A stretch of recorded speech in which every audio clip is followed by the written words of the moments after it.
여러분,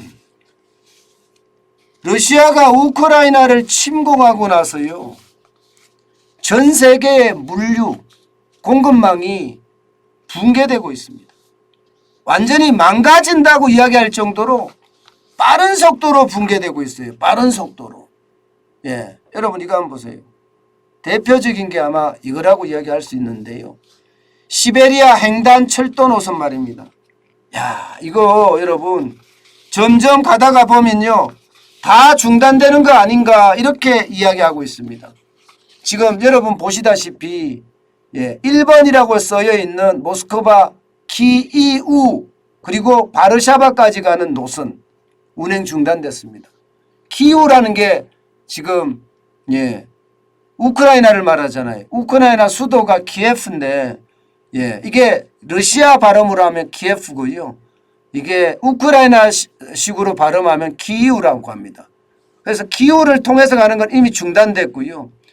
두 번째 노선은요, 모스크바부터 시작해서 민스크에서 바르샤바로 가는 이 노선도요, 오래 걸리지 않을 것 같다는 거예요. 왜냐하면 벨라루스를 통과하잖아요. 벨라루스도 이번에 같이 지금 뭐라고 하냐면 들어왔기 때문에 이 부분에 대해서도 아마 곧 중단이 되지 않겠나 이렇게 예상을 하고 있습니다. 예상을 하고 있어요. 게다가 말입니다. 3번 노선 모스크바에서 상테페테르부르크까지 가는 3번 노선은 화물 운송이 이미 중단됐습니다. 이미 중단이 됐어요. 자, 그렇다면 여러분, 대한민국의 대표적인 기업이라고 이야기하는 삼성 그리고 LG, 현대차는 어떻게 될까요? 여기에 이제 충격의 도가 점점 커질 수 있다는 사실입니다. 당장 말입니다. 시베리아 횡단철도는 우리가 가서 모스크바까지 가잖아요. 그리고 다른 부품들 있죠. 전자 부품이라든가 삼성전자의 LG전자의 부품이라든가 현대자동차의 부품들이 쉽게 말하면 현대자동차는 상테페테르부르크에 공장이 있잖아요. LG는 모스크바 루자에 있고요. 삼성전자는 칼루가 주의 보르시노에 있습니다. 그러면 모두가 다 모스크바까지 가서 모스크바에서 이동을 해야 되는데 그 이동하는 게 쉽지 않다면 어떻게 됩니까? 삼성이나 LG나 현대자동차의 러시아 사업도 굉장히 어려워진다는 이야기예요. 근데 규모가 여러분 적지 않습니다. 러시아하고요, 동유럽의 CIS 국가까지 다 포함을 시키면 삼성전자의 매출은 4조 정도 됩니다. 4조. 그렇게 큰 거는 아니라고 이야기해요. 왜냐하면 삼성전자의 매출이 250조가 넘어서는데 4조 정도야 이렇게 이야기합니다. LG 같은 경우는요. LG 같은 경우는 1조 8,500억 정도 된다고 하는데 한 2조 정도 된다고 합니다. 2조 정도. 현대차 그룹은 7조 정도 됩니다. 적지 않죠.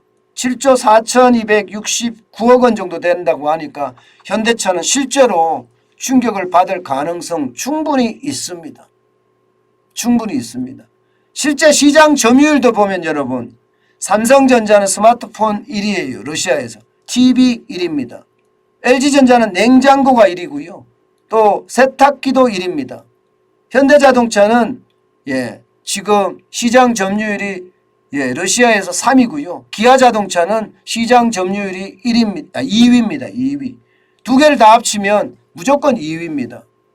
자, 이런 상황에서 공급난이 일어나고 또 러시아에 대한 제재가 점점 더 세지면 현대자동차, 삼성전자, LG전자 괜찮을까요?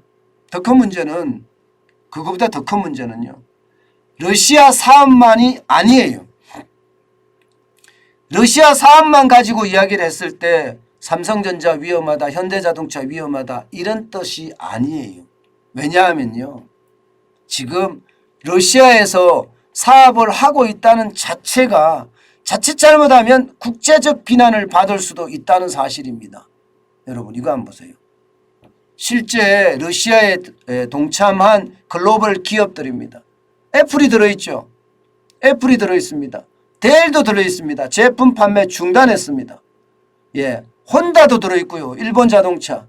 토요타도 들어있습니다. 러시아 공장 아예 폐쇄하고요. 수출 중단했습니다. 혼다도 마찬가지, 토요타도 마찬가지. 테슬라도 우크라이나 난민에게 급소 충전소 무료 개방할 정도로 지금 글로벌 제재에 동참을 했고요. 나이키는요. 제품 판매 중단했습니다. 에어비앤비는요. 지금 우크라이나의 난민에게 10만 명 숙소를 제공한다 이렇게 이야기하고요. 포드 자동차는 러시아 사업 중단했습니다. 보잉도 마찬가지예요. 보잉도 러시아의 사업을 중단했고요. 엑슨모빌이라고 러시아에 투자한 거 아예 철회하고요. 유전에 대한 단계적 철수까지 지금 고려하고 있습니다. 자, 이런 상태에서 삼성전자, LG전자, 현대자동차가 러시아에서 계속 사업할 수 있을까요? 자칫 잘못하면 말입니다. 자칫 잘못하면 글로벌 소비자들에게 철퇴를 맞을 수도 있어요. 러시아 사업이라는 게 여러분도 알다시피 적지 않아요.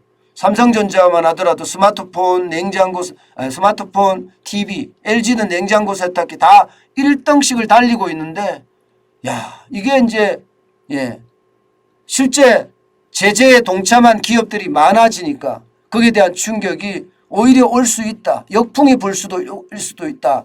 이런 얘기가 되는 거잖아요. 실제로도 말입니다, 여러분. 역풍이 분다면 문제가 됩니다. 게다가 더 문제는요.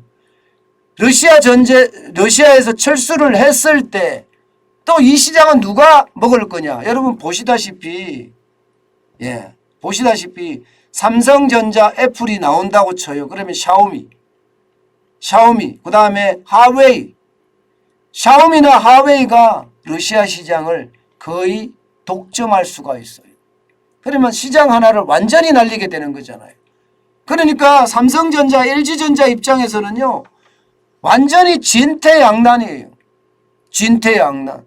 빠져나오면 중국이 다 먹을 거고. 그렇다고 머물고 있다니 서방 여러 나라의 제재가 겁나고. 참 어렵죠. 그죠? 진짜 어렵죠.